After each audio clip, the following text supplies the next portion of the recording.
তো আমরা এই পর্বে ইনশাআল্লাহ প্রশ্নোত্তর পর্ব বাইরে প্রশ্ন দিয়ে যান। আর আমার একটা জানতে চাওয়া, আমরা যে সন্তান লালন পালন করতেছি এবং সন্তানের ঘরের পরে তাদের নাতিপতি হবে, তাদের যে আমল, এগুলিতে কি আমাদের কোনো নেকি আসবে? সে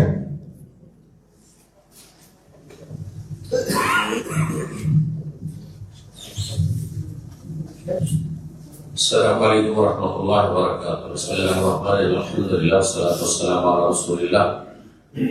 প্রশ্ন করছেন যে আমাদের ছেলে মেয়ে অথবা ছেলে মেয়েদের ছেলে মেয়ে নাতি নাতিন যারা আছেন অথবা আসবেন, তারা যদি নেক আমলগুলি করে তো আমরা কি তার একটা করে অংশ পাবো? জি, কারণ তারা আপনার জমির ফসল, আপনার জমির ফসল, আপনার জমি জায়গার ফসল থেকে আপনি পাবেন একটা করে ভাগ অবশ্যই পাবেন। ঠিক করে পাবেন। যার মাধ্যমে, যার ওসিলায় যে পৃথিবীতে প্রতিপালন হয়েছে যার, এবং সে বড় হয়েছে এবং সুশিক্ষা পেয়েছে, ইসলাম পেয়েছে, দিন ইসলামের তালিম পেয়েছে, তার একটা ভাগ, একটা অংশ সমান সমান থাকবে।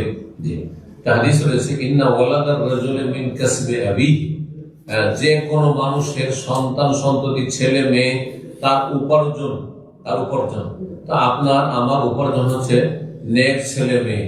ওরা যত নেকির কাজ করবে, নামাজ পড়বে, রোজা রাখবে, হজ করবে, যাকাত দেবে, দান সাদকা করবে, অত ভালো কাজ করবে, এর একটা করে অংশ আপনি পাবেন। কারণ আপনার মাধ্যমে তারা দুনিয়াতে এসেছে এবং দুনিয়াতে এসে তারা এই বড় হয়েছে, গ্রোথ হয়েছে তাদের। জি, জাযাকাল্লাহ খাইর। আসসালামু আলাইকুম ওয়া রাহমাতুল্লাহি ওয়া বারাকাতুহু। সম্মানিত শায়েখ,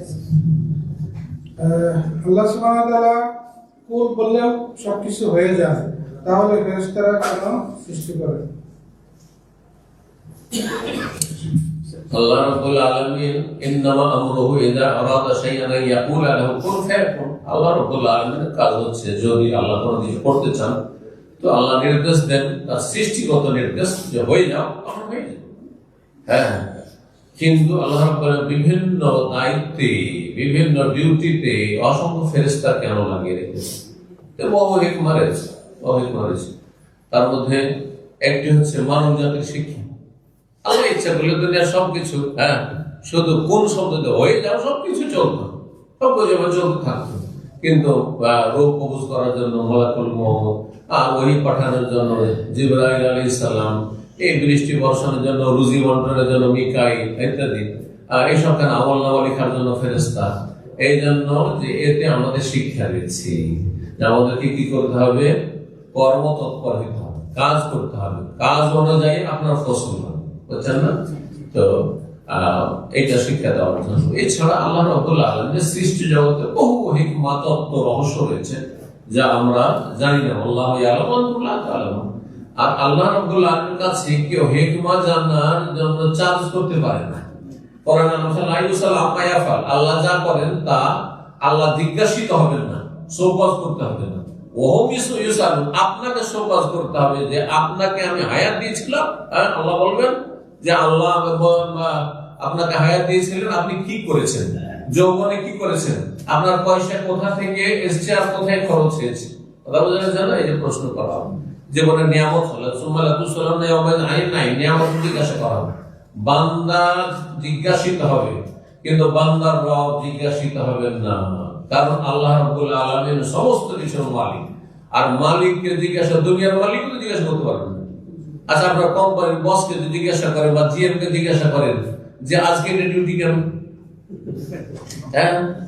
কেন এটা আগামী মাসে করলে হয় না, কালকে ওইটা করবো, আজকে অন্যটা করি, চলবে? তোমাকে শোকজ করতে হবে আজকে, কেন? তোমার যেখানে যেতে বলছো সেখানে, ঠিক কিনা?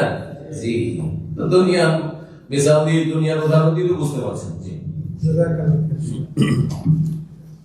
আসসালামু আলাইকুম ওয়া রাহমাতুল্লাহি ওয়া বারাকাতুহু। সম্মানিত শায়েখ, একদিনই ভাইয়ের প্রশ্ন, আমার ছেলে 18 বছর বয়সে বাড়ি থেকে পালিয়ে গিয়ে বিয়ে করেছে। ছেলে না মেয়ে? ছেলে বলছে। ছেলে।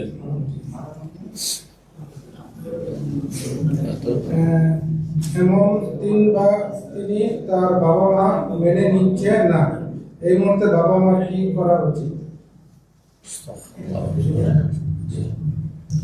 বলছেন যে আমার ছেলে 18 বছর বয়সে বাড়ি থেকে পালিয়ে গিয়ে বিয়ে করেছে।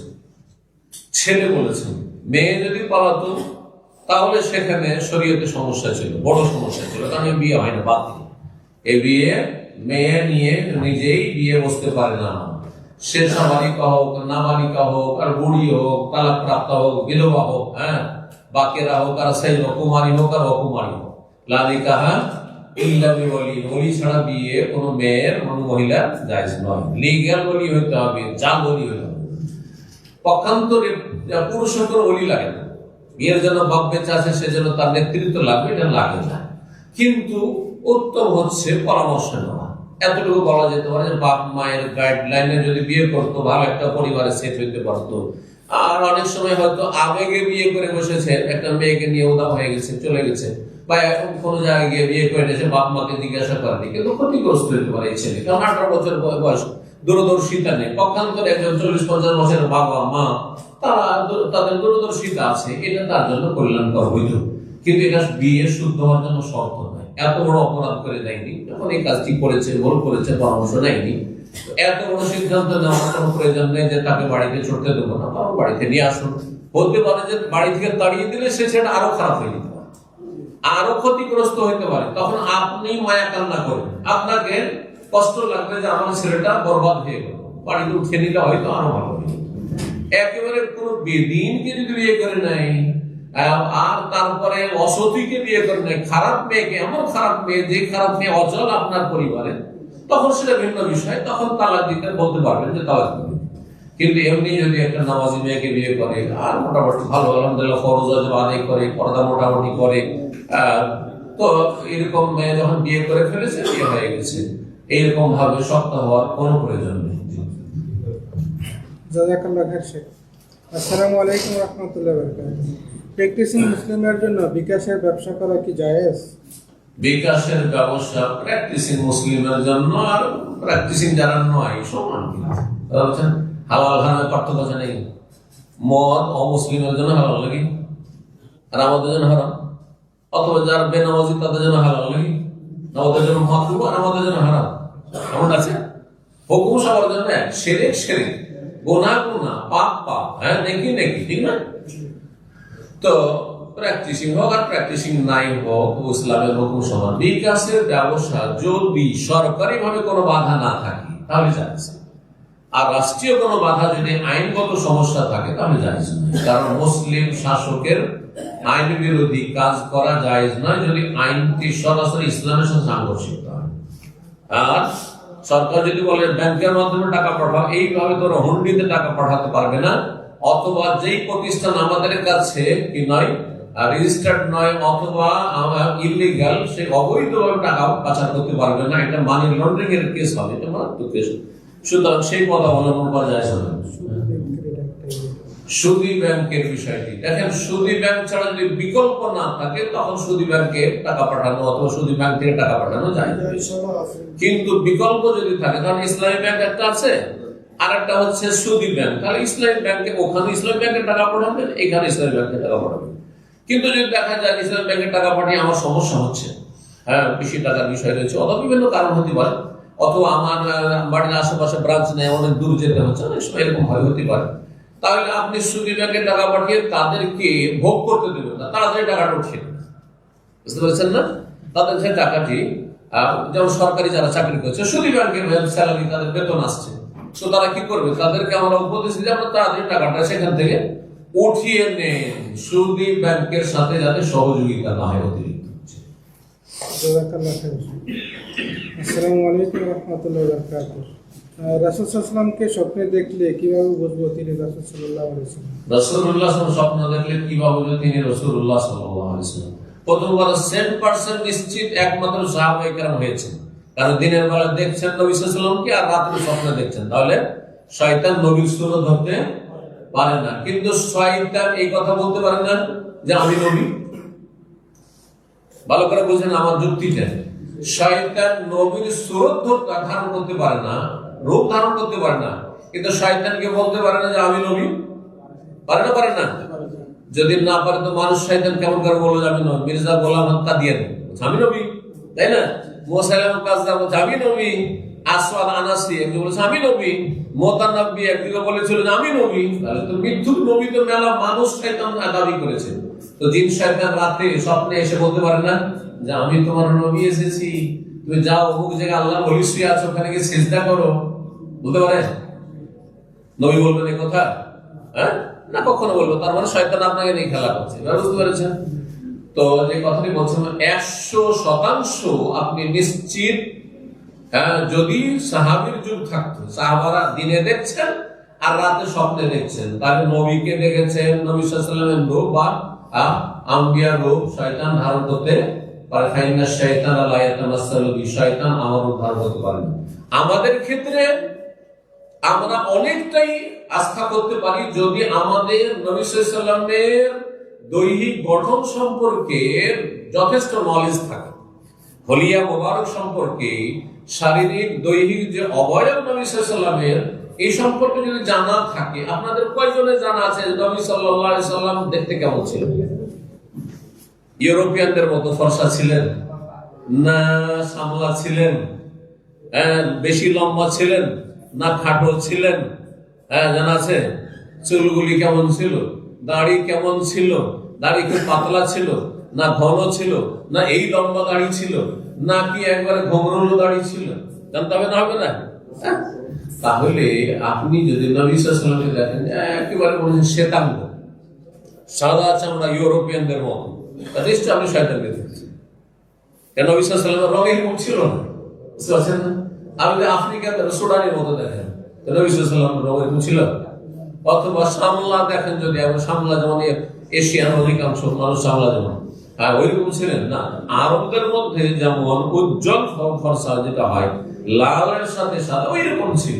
তাহলে এই বিষয়গুলি সম্পর্কে যদি যথেষ্ট জ্ঞান থাকে আর তারপরে ভালো উপদেশ দিচ্ছেন আর ভালো কিছু আপনি পেশ করছেন, তাহলে আপনি বলতে পারেন নবী সাল্লাল্লাহু আলাইহি ওয়াসাল্লাম আমি স্বপ্নে দেখেছি। কিন্তু আপনার জ্ঞান যদি সীমিত থাকে অথবা ইসলাম বিরোধী কোনো কথা আপনাকে বলে স্বপ্ন যুগে এসে, তাহলে নিশ্চয় আপনি নবীকে দেখেননি। কারণ নবী সাল্লাল্লাহু আলাইহি ওয়াসাল্লাম আসল রূপ সম্পর্কে আপনার জানা, অন্য রূপ ধারণ করে এসে বলছেন আমি নবী। এবার বুঝতে পেরেছেন? জি শেখ, এখানে তারপরে নবী সাল্লাল্লাহু আলাইহি ওয়াসাল্লামকে স্বপ্ন দেখলে জান্নাত পাবেন নাকি? আরেকটা মাসলা শুনেন, নবী সাল্লাল্লাহু আলাইহি ওয়াসাল্লামকে যদি স্বপ্নে দেখেন তো জান্নাত পাওয়া যাবে? আচ্ছা, যারা জীবিত অবস্থায় নবী সাল্লাল্লাহু আলাইহি ওয়াসাল্লামকে দেখেছে কিন্তু ঈমান নিয়ে আসেনি, যারা জান্নাত যাবে? আবু জাহল দেখেনি, আবু লাহাব দেখেনি, ইবনে উমাইয়া মুনাফিক দেখেনি, কতবার দিনে দেখতো তারা, ঠিক কি না? তাহলে নবীকে দেখলে যখন জীবদ্দশায় দেখে জান্নাত পায়নি কাফের, বেদী, পাপী, তাহলে আপনি স্বপ্নে দেখলেন অথচ আধা নামাজ আর জান্নাতের আশা করে বসে আছেন, চলবে? বিভিন্ন কাবিরায় গুনাহে ডুবে আছেন, তওবা খালেস অন্তর থেকে তওবা করে ফিরে আসতে পারছেন না, নবীকে স্বপ্ন দিয়ে জান্নাতের আশা করে বসে আছেন, জাহান্নাম হারাম হয়ে গেছে, এগুলো জালিয়াতি কথা। হ্যাঁ, আপনার আমল যদি ভালো থাকে তার সাথে যদি নবীকে স্বপ্ন দেখেন আর নবীর হুলিয়া মোবারক দৈহিক অবয়বের সাথে মিল খায়, তাহলে এটা আপনার জন্য আল্লাহর পক্ষ থেকে সম্মান, ভালো জিনিস, তাই এতে কোনো সন্দেহ নেই। জি, জাযাকাল্লাহু খাইরান শেখ। আসসালামু আলাইকুম রাহমাতুল্লাহি ওয়া বারাকাতুহু। আমি জায়গা সম্পত্তির ব্যাপারে পারিবারিক সাথে একটু কথা কাটাকাটি, ভাইদের সাথে একটু ঝগড়া হয়েছে, এমনটা কিভাবে আমি মিটাবো? এখন আমি এটা কিভাবে মিটাবো? আপনার পারিবারিক বিষয় নিয়ে বা জমি জায়গা নিয়ে ভাইদের সাথে দ্বন্দ্ব হয়ে গেছে, এখন এটাকে কেমন করে মীমাংসা করবো, মিটাবো, এর জন্য আপনাকে ছাড় দিতে হবে। যদি আপনি বা প্রত্যেকে আপন আপন জায়গা থেকে আমরা নিজের হকের ক্ষেত্রে ছাড় দিই, তাহলে মীমাংসা সহজ, মীমাংসা সহজ। এর জন্য সরাসরি কথাবার্তা বলা সম্ভব না, অনেকটা ডিস্টেন্স হয়ে গেছে, অনেক সময় দূরত্ব হয়ে যায়, মনোমালিন্য, একসাথে বসলে ঝগড়া লেগে, তখন ইসলামের তরিকা হচ্ছে সালিস। সালিস মানে তৃতীয় পক্ষ, থার্ড পার্সন, তৃতীয় পক্ষ। যে সালিস শব্দটি আমাদের দেশের বিচারকে বিচার সালিস বলে না, সালিস আরবি শব্দ কিন্তু আরবি থেকে এসেছে, সালাসা থেকে, ওয়াহিদ ইসনাইন সালাসা। তৃতীয় পক্ষ নিয়ে আসেন মুরব্বীরাকে, সমাজের হোক আর আপনার অন্য কোন জায়গার হোক, আলেম ওলামাকে হোক, নিয়ে আসেন যেখানে ভাই ভাই ঝগড়া লাগবে না, কারণ ঝগড়া থামিয়ে দিতে পারবে। নেতা মাথাদেরকে হোক, চেয়ারম্যানদেরকে হোক, যাদের সামনে ঠান্ডা থাকবে ওদেরকে নিয়ে সেটা মীমাংসার ব্যবস্থা করে, যারা আল্লাহকে ভয় করে। জাহিল মূর্খ দিয়ে সালিস করানো যায় না। ধার্মিক লোক অন্তত যারা হালাল হারাম বুঝে, ন্যায় অন্যায় বুঝে, না হলে এক ভাইয়ের কাছে ঘুষ খেয়ে তার পক্ষ নিয়ে নিতে পারে। কথা বুঝতে পারছেন না? বা তার সাথে স্বার্থ জড়িত আছে, সেই জন্য বিচার তার পক্ষে করে দিল। বিচার সালিস গুলোতে খুব অবিচার হয় কিন্তু আমাদের সমাজে, যার ফলে ভালো মানুষ রাখবেন, তাদেরকে দিয়ে বিচার সালিস করাবেন, যদি সরাসরি মিউচুয়াল করা সম্ভব না হয়। জি, জাযাকাল্লাহু খাইরান শেখ। আসসালামু আলাইকুম ওয়া রাহমাতুল্লাহি ওয়া বারাকাতুহু। শেখ, আমার প্রশ্ন, ওজনে কম দেওয়ার ব্যাপারে আপনার নসিহত চাচ্ছি এবং ভালো কোয়ালিটি বলে লো কোয়ালিটি দেওয়া এ ব্যাপারে আপনার নসিহত চাচ্ছি। ওজনে কম দেওয়া, ভালো কোয়ালিটি বলে লো কোয়ালিটি দেওয়া, এই সম্পর্কে নসিহত চাইছি। এটি হারাম কাবিরা গুনাহ এবং এটি বিগত প্রাচীন জামানায় একটি জাতির ধ্বংসের কারণ। সোহাইব আলাইহিস সালামের জাতি তারা দাড়ি মারত। তারা কি করত? দাড়ি পাল্লাই মারত। ওজনে তারা কম দিত, নিত বেশি করে আর দিত কম করে। এই জন্য ওই জাতিকে তাদের সাথে তাদের আরো একটু অপরাধ ছিল, বড় অপরাধ কুফরি। তো আল্লাহ সেই জাতিকে ধ্বংস করেছেন। কোরআনে কারিমে তাদের কাহিনী আল্লাহ বর্ণনা করেন। সুতরাং যারা দাড়ি মারেন অথবা জালিয়াতি করেন, দিচ্ছেন চাইনা অথবা দিচ্ছেন কোরিয়া, বলছেন জাপানি পার্টস দিলাম, দিচ্ছেন ডুপ্লিকেট তিজারি আর বলছেন আসলি, এটা হচ্ছে অরিজিনাল। একটা সামান্য কিছু একটা তার, মেকানিক্যাল কাজ যারা করছেন, একটু কিছু তার সোজা করে একটু ঘষে দিলেন, একটু মরিচে লেগে গেছে, আর বলে ভাই গাড়িটা রেখে দিতে হবে কিন্তু, আর তারপরে রেখে দিয়ে দেবো, যাওয়ার পর ঠিক করে দিয়ে রেখে দেন। মানে মেলা করেছে যে ভাই অনেক মেহনত করতে হয়েছে আপনার গাড়ির পিছনে 500 বুঝতে পারছেন না? অধিকাংশ লোকে বুঝি এরা সমস্ত গাড়ি মারা। এইরকমই যারা মিথ্যা কথা বলে, জালিয়াতি করে, ধোঁকাবাজি করে, প্রতারণার রুজি রোজগার করে, সবগুলি এই দাড়ি মারার অন্তর্ভুক্ত। দাড়ি মারা বিভিন্ন বিষয়ে, শুধু দাড়ি পাল্লাতে হয় না, ওজনে হয় না, বরং সবকিছুতেই হয়ে থাকে। সুতরাং এটি কাবিরা গুনাহ, হারাম কাজ। আল্লাহর ভয় করুন।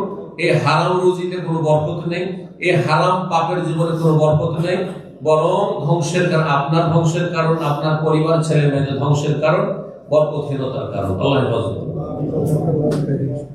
আসসালামু আলাইকুম ওয়া রাহমাতুল্লাহি ওয়া বারাকাতুহু। সম্মানিত শেখ, আমার প্রশ্ন, ওয়াদার একাধিকবার খেলাফ করলে তাদের সাথে সম্পর্ক রাখা যাবে? ওয়াদা একাধিকবার খেলাফ করলে সম্পর্ক রাখা যাবে? ওয়াদার ধরনটা দেখতে হবে। যদি ওয়াদা হয় ভাই আপনাকে ধার দিব, আর আপনাকে ধার দিল না, তো সে ইহসান করছে, কোনো ফরজ কাজ না। কিন্তু ফরজ ওয়াদা খেলাফি, ধরেন আপনি টাকা পাবেন ওর কাছে, তাহলে তার পাওনা শোধ করা ফরজ, আর সে সচ্ছল ব্যক্তি, মোটামুটি দিতে পারবে, তার সব কাজ চলছে, কিন্তু আপনার টাকাতে হাত ভরে টাকা দিচ্ছেন আর ওয়াদা খেলাফি করছে, তখন কাবিরা গুনাহ। সব ওয়াদা খেলাফ করা কিন্তু কাবিরা গুনাহ নয়। আমাদের দেশের মানুষের বুঝে ওয়াদা খেলাফ মানে ভাই আপনাকে বলেছেন যে আপনাকে আমি 10 টাকা দান করবো, আসিয়ে দেখবো, আর তারপরে এলে না দিতে পারলাম না, হয়তো যে এই তো ওয়াদা খেলাফ কিন্তু মাফিক হয়ে গেল। না রে ভাই, এই দান করাটা আমার নফল কাজ ছিল। নফল কাজ আমি চেয়েছিলাম, করতে পারিনি, সেই জন্য আমার উচিত ছিল, অবশ্যই অপছন্দনীয় কাজ করেছি, কিন্তু হারাম কবিরা গুনাহ। বুঝছেন না? কারো যদি হক নষ্ট হয়, কাউকে যদি ক্ষতি করা হয়, কারো ক্ষতিগ্রস্ত কেউ ক্ষতিগ্রস্ত হয় আপনার ওয়াদা খেলাফির কারণে, তখন সেটি কাবিরা গুনাহ হবে। আর ওয়াদা খেলাফি করাটা মুনাফিকের চরিত্র, কিন্তু তার মানে এই নয় যে তার সাথে সম্পর্ক ছিন্ন করতে হবে। ওয়াদা খেলাফি কাবিরা গুনাহ করলে তার সাথে সম্পর্ক রাখতে হবে, যতক্ষণ সে মুসলিম অথবা অমুসলিম, কিন্তু এমন কিছু করেন যে তার সাথে একবার সম্পর্ক ছেদ করতে। আপনি অমুসলিমের সাথে সম্পর্ক রাখেন না, অমুসলিম আশেপাশে যা চলাফেরা করে তাদের সাথে সম্পর্ক রাখেন না, কথা বলছেন না, লেনদেন করছেন না, ব্যবসা বাণিজ্য করছেন না, সব সম্পর্ক রাখবেন। তবে পাপীর ওপর অন্তরের ঘৃণা থাকতে হবে, বৈরিতা থাকতে হবে। এই অন্তরের ঘৃণা রেখেও রাস্তাঘাটে পাপীর সাথে দেখা হইলেও হাসি মুখে কথা বলতে হবে, ভালো ভাষায় কথা বলতে হবে, কর্কশ ভাষী হইতে হবে না। না, তোমার সাথে কোনো কথা নেই, বলাই জায়েজ নাই।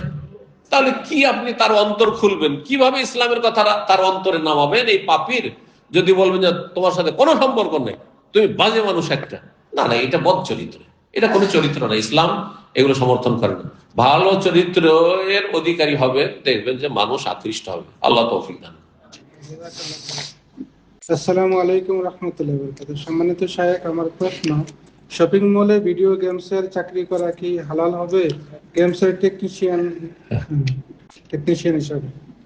ভিডিও গেম যথাসাধ্য ভিডিও গেম দেখেন, ভিডিও গেম খেলা 2-3 দিন আগে এক ছেলে এসে জিজ্ঞাসা করছে ভিডিও গেম খেলা কেন হারাম হবে। বলছেন একজন ফতোয়া দিয়েছে যে হালাল। তাহলে 5 মিনিট খেললে হালাল, কিন্তু 1 ঘন্টা 2 ঘন্টা 4 ঘন্টা যদি কেউ খেলে তো হারাম। কারণ সময় নষ্ট করা কি জায়েজ? সময়টা আপনার না আল্লাহর? আপনার হায়াতে যে আল্লাহ সময়টা দিয়েছেন এটা কার? তাহলে আপনি এই অসার কাজে খরচ করবেন।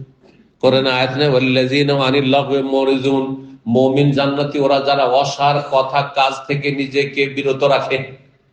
এটা অসার কাজ না? অসার কাজের আমি সংজ্ঞা করেছি, বুঝছেন, কোরআন হাদিসের আলোকে। যেই কাজ করে দুনিয়ার একটা টাকা নেই আর দিনের একটা নেকি নেই, সেটি অসার কাজ। আমি আধা ঘন্টা এমন একটা কাজ করলাম, একটা নেকিও পেলাম না আর একটা টাকাও আমার ইনকাম হলো না, রুজিও হলো না, সেটা ফালতু কাজ, অসার কাজ। বুঝতে পারছেন না?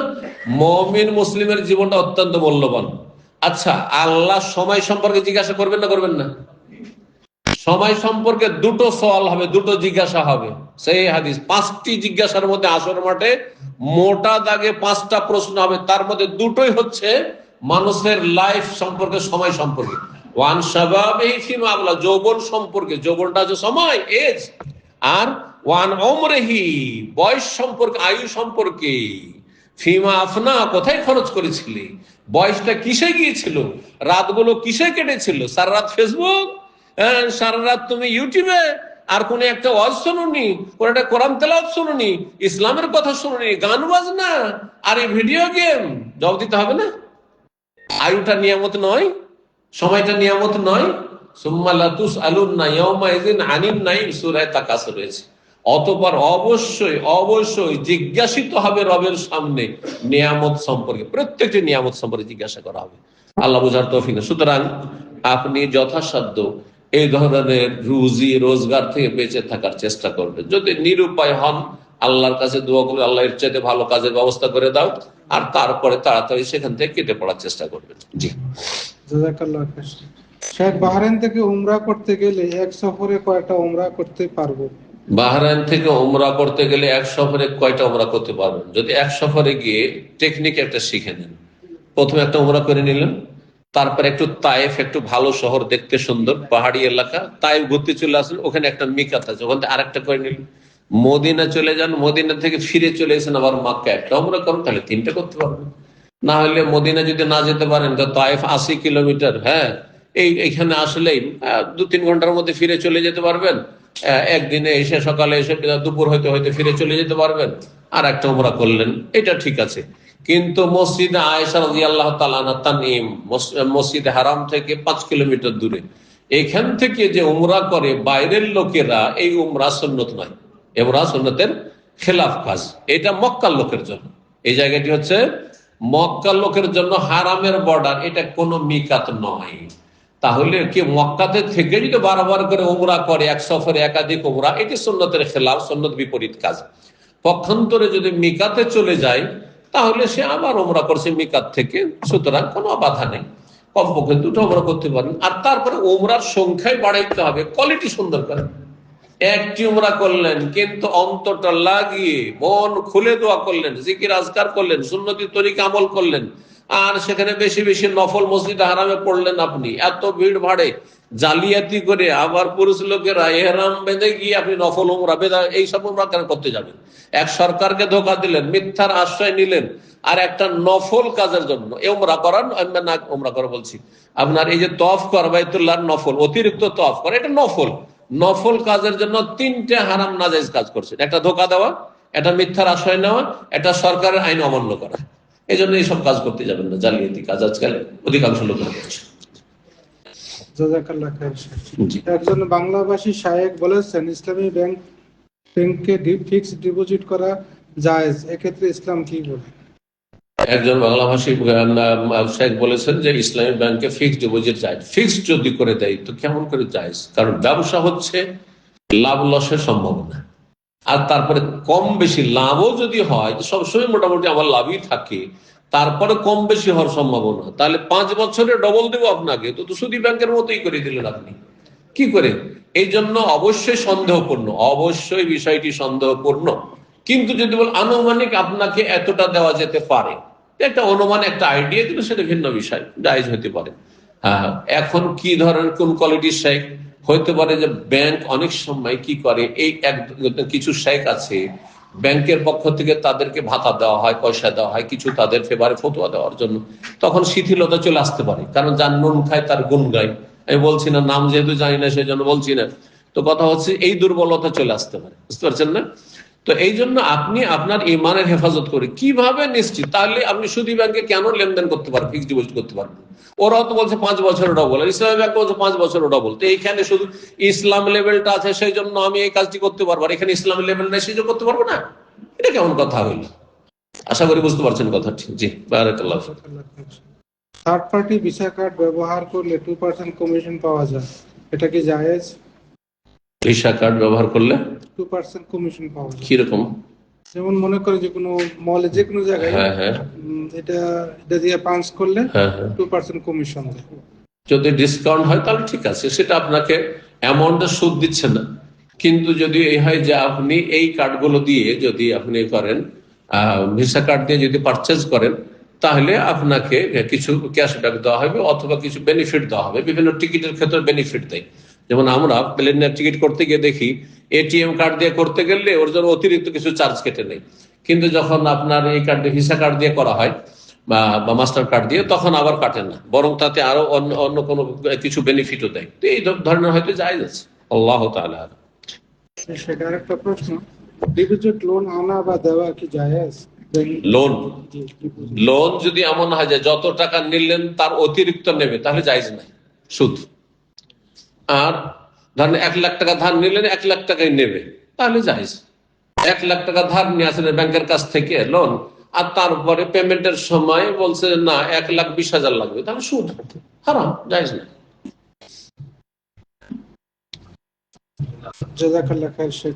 তো আজকের জন্য আমরা প্রশ্ন করি, 10টা বাজে গেছে, রাত্রে অনেক হয়ে গেছে। অনেকটা জি, আমরা জি আমরা যে বাংলাদেশের সাথে নামাজ মসজিদ তো নাই, তো এখানে অনেকে বলে যে হুজুর দোয়া করে, ফরজ নামাজ শেষে হুজুরে বলে একবার সূরা ফাতিহা, সূরা ইখলাস, সূরা নাস করে হাত তুলে সবাই নামাজ শুরু করে। এখন আমি করি না, দেখে কেউ বলে যে তোমার মধ্যে হিংসা আছে, হিংসা করলে নামাজ কোনো ইবাদত কবুল হবে, এটা কিছু বল। বেদাত করছেন না, এতে হিংসার কি আছে? ভাই জিজ্ঞাসা করছেন যে অনেক মসজিদে দেখা যায় যে কি একজন দোয়া চাইলো যে আমার জন্য একটু দোয়া করে দেন, তখন ইমাম সাহেব যেহেতু বেদাত করতে অভ্যস্ত, আর সবাইকে খুশি রাখতে হবে মুসল্লিদেরকে, সেই জন্য করে কি যে এই সূরা ফাতিহা পড়েন এতবার এই পড়েন, এতবার এই পড়েন, আর তারপরে তখন মোনাজাত শুরু করলে সম্মিলিত ইমাম দোয়া করছেন আর যারা মুসল্লিরা আছেন তার আমিন আমিন বলছেন। এই সম্মিলিত মোনাজাত ইসলামে স্বীকৃত নয়। একসাথে মোনাজাত করা নামাজের পরে কোন হাদিস দ্বারা প্রমাণিত নেই। হ্যাঁ, কোন সহিহ হাদিস নেই, একটিও সহিহ হাদিস নেই, যার বিশেষ করে নামাজের পরে তো নেই। সুতরাং এটি বেদাতি কাজ। বেদাতি কাজে অংশ নিচ্ছেন না, গুনাহ থেকে, বেদাত থেকে বাঁচা, বেদাত হারাম, বেদাত কাবিরা গুনাহ, বেদাত থেকে বাঁচার জন্য। এতে হিংসার আবার কি আছে? হিংসা তো তখন হয় যে আপনাকে আল্লাহ যে নিয়ামত দিয়েছেন ওইটা আমি আপনার উপর বরদাস্ত করতে পারছেন, আমি চাই, এটার নাম হিংসা। এখানে হিংসার কি আছে? বরং আপনি বেদাতি দোয়া করছেন, আপনি করতে থাকেন, আমি নিব না ওতে ভাগ, আমি তার ভাগ নিতে চাই না আপনার দোয়াতে, আমি আমার দোয়া করতে থাকি, বুঝতে পারছেন না? জাহিল লোকে বলেছে, এটা হিংসার প্রশ্নই ওঠে না, এখানে হিংসা আসেই নেই। বরং আমি বেদাতের হারাম থেকে বাঁচার জন্য, আপনি সেখানে যদি এখন সামাজিক কোনো সমস্যা হবে, কলহ হবে, ঝগড়া বিবাদ হতে পারে, তাহলে হাত উঠিয়ে দিয়ে একা একা দোয়া করেন। আপনি আমিন আমিন বলিয়েন না, এই বেদাতি দোয়ার উপর নিজে দোয়া করতে রব্বানা আতিনা ফিদ দুনিয়া হাসানাহ ওয়া ফিল আখিরাতি হাসানাহ, নিজের বাংলা ভাষায় নিজের দোয়া নিজে করতে থাকেন। আপনার প্রয়োজন আপনি চাইতে থাকেন, যাতে করে সমাজের কলহ ফিতনা ফাসাদ থেকে বাঁচতে পারেন। জি, জাযাকাল্লাহ। বারাকাল্লাহ।